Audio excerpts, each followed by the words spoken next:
Do you agree? No. So I'm just supposed to believe that he's more competitive than John Elway or Ray Lewis, two guys that I played with. I think the thing is people just love to label people that have won and won a lot as competitive. Just because Tom Brady has won 6 Super Bowls, that doesn't mean he wanted it more than the guys that lost. Skip, a lot of things have to go well outside of Tom playing well. And when you play a team sport, I can see it. Now, individual sports, Skip, okay, you want to say boxing and Floyd Mayweather or I get it. Mixed martial arts, I get it. But when you play in a team sport, no. So since Tom Brady won 6, Bill Russell is the most competitive guy ever because he has 11 championships. Since we want to do it because he won, no, I do not believe Tom is, and there's no way to definitively quantify it, but just by saying because he won and he gets fired up, there's a split personality. But to make a long story short, sorry for the filibuster, no, I do not. Shannon Sharpe, I have been trying to explain this to you for 4 long years on this show. When it comes to cold-blooded clutchness, the closest thing we've ever seen to Michael Jeffrey Jordan is Thomas Brady. So he's more competitive than Jordan. I don't even have time to get. Is he more competitive than Jordan? Yes or no? I just said the closest thing. No. But Joe Judge said he's the fiercest competitor all time. As fierce is what he said. As fierce. No. Yeah. Well, no, I disagree. Here's what keeps misleading you. Tom Brady is a wolf in sheep's clothing because off the field he doesn't look the part or act the part of this cutthroat killer on the football field who turns into Psycho Tom. You just can't see past all the nerdy, cliched, geeky, lame social media posts from Tom Brady, and you say, what is he doing? That's not the way a franchise quarterback should act.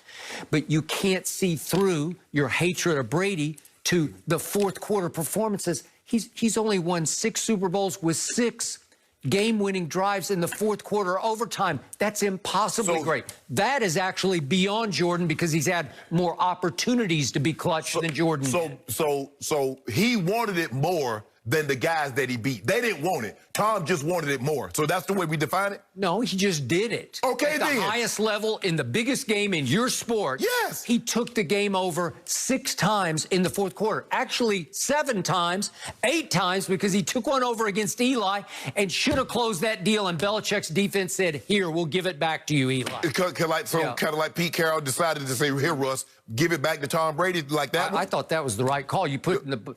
You love Russell Wilson, right? Stop it. Well, do you not love him? So, no, hold on. Good pass. So let me ask you a question. So the Russell Wilson we see today, that was the same Russell Wilson back then? I think it was. Skip. Carroll was saying that. That's what he said. I want the ball in his hands. Skip, you and I both know that was a beast mode-led Legion of Boom team. All I know is that in the fourth quarter of that game against the Legion of Boom, Tom Brady threw for 124 yards and 2 touchdowns and brought them back from 24 to 14 down against a legendary defense. And he did that. Legendary. And that was because he was more competitive than the defense. Well, he's the most competitive quarterback I've ever seen, and that's no disrespect to your guy, John Elway, or names Joe Montana. But that's not he's just done it more than those guys have on the biggest stage. Okay, Skip, to say he's competitive, but there's no way to really quantify this because he's won. So if we're going to just base it on winning, shouldn't Bill Russell be number 1? Look at what he did in AFC championship games at Kansas City in overtime against my homeboy. He converts 3 straight 3rd and 10s to drive them in for the game-winning score. How about against Saxonville? So let me ask you a question. With 20 stitches in the palm of his throwing hand, he throws for 138 in the fourth quarter and brings them from 20 to 10 down to get them to another Super Bowl. I guess he wasn't competitive last year against Tennessee. How can you argue against what you see? What do you see from it? I just want to know. I just want to know. So was he competitive? Was he the most fiercest competitor last year against the Titans at home? A simple yes or a simple no? No, there's no simple answer to that because yesterday you gave in to him and gave it up and you said, you know what? I was so wrong about Tom Brady because he didn't have any receivers. Okay, but I'm saying, was he not competitive? Was he not fierce competitive then? I told you what he did at the end of the year last year with nothing left in the cupboard. He had them in position to win the 2 seed. When Joe Flacco went to New England and beat him twice, was he not a fierce competitor? competitor then? No, I mean, he loses something. He's mortal. He's human. Okay. Right? Okay. He's been in 9 Super Bowls, and in another one that he lost, all he did was throw for an all-time playoff record, 505. And Belichick's defense gave up 41 to a guy you have no respect for, Nick Foles. But here's the thing. A journeyman. But you see, when he loses, it's everybody. So we don't mention nothing about the fierce competitor when he loses. Only when he wins. Joe Judge knows because he saw it up close and personal. Joe Judge. Just leave it at that. No Judge just Judy. Leave it. No comment there. We're gonna let it play out. We'll let the game play out. Guys, question, has LeBron turned LA into the city of champions? Yes! Undisputed. Orlando, great to have you. I'm going to start with you. Will AB work out in Tampa? I think it does. The situation is a great situation for him. He doesn't have to be like the guy right away, but he's going to be a serious weapon. I compliment Tom Brady, Bruce Arians, Jason Light for that signing, and it just keeps getting better. The rich keep getting richer. Mm-hmm. I agree with Joe. I think it'll work for the simple fact it's only going to be half a season. So, and plus, if we were to believe what BA said, is that I sat down and I had a great conversation with him. I think that's the thing that you have to do when you bring these guys in. No matter what the situation is, let's talk about what our expectations are from you. And it's a very short line here. There's only one way to do things. It's my way or you're on trail way. There is no late for meetings, not even one. There is no missed practice or late for practice, not even one. So, go ahead.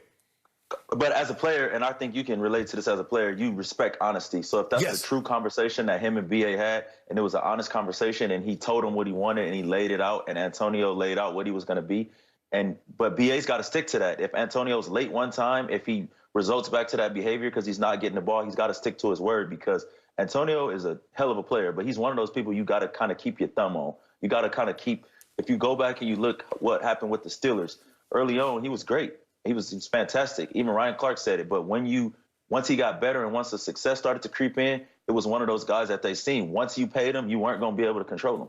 Right. And you allowed him to be late. So 5 minutes turned into 10 minutes, turned into, like, later for this, Gil. Oh, practice, what we need that for? Because, but here's the thing. And then it got to the point where he became, like you said, he became uncontrollable. And then he started bucking on anybody that would challenge him. Like, AB, don't do that. What you mean? I'm a 6-time I'm a Pro Bowler. I'm all this, all that. But now he understands. After being away from the league is going to survive.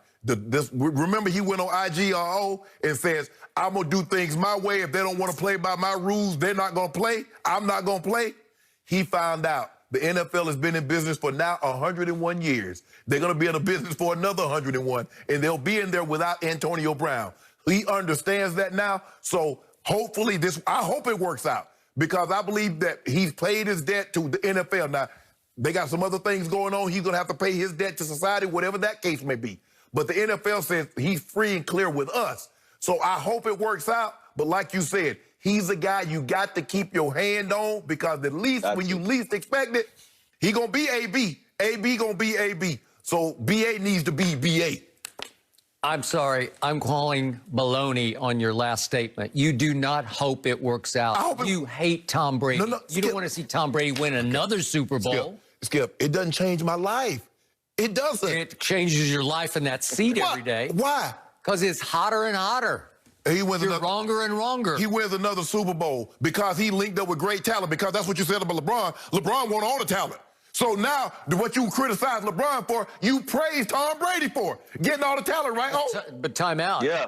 You were the one who went on the record about Antonio Brown and said there's no way you'd have him on your team. No, that's not my team. Okay. I'm talking about me. If Tom Brady makes it work with AB, goes and wins a Super Bowl with Antonio Brown, who the Steelers couldn't control and the Raiders just blew apart with. One second, Skip. But AB is a guy that when he respects you, he stays in line. He lost all respect for Ben Roethlisberger. That's why he started to buck him. He lost all respect Mike Tomlin. For Mike Tomlin. He started to buck him. I don't think he ever had respect for Mike Mayock. Or what's the guy that's the Mayock. GM down there? Mayock.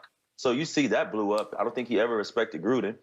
That blew up. You know, the guy ain't going to practice, complaining about a helmet. But then he gets down there to New England and everybody say, it's not going to work. It's not going to work. And look what happened in the first game. You know, that was cut short by some other issues that AB has going on that he has to handle. But you, as a Tampa Bay Bucks, you can never have too much talent. And at the end of the day, if the talent fits with the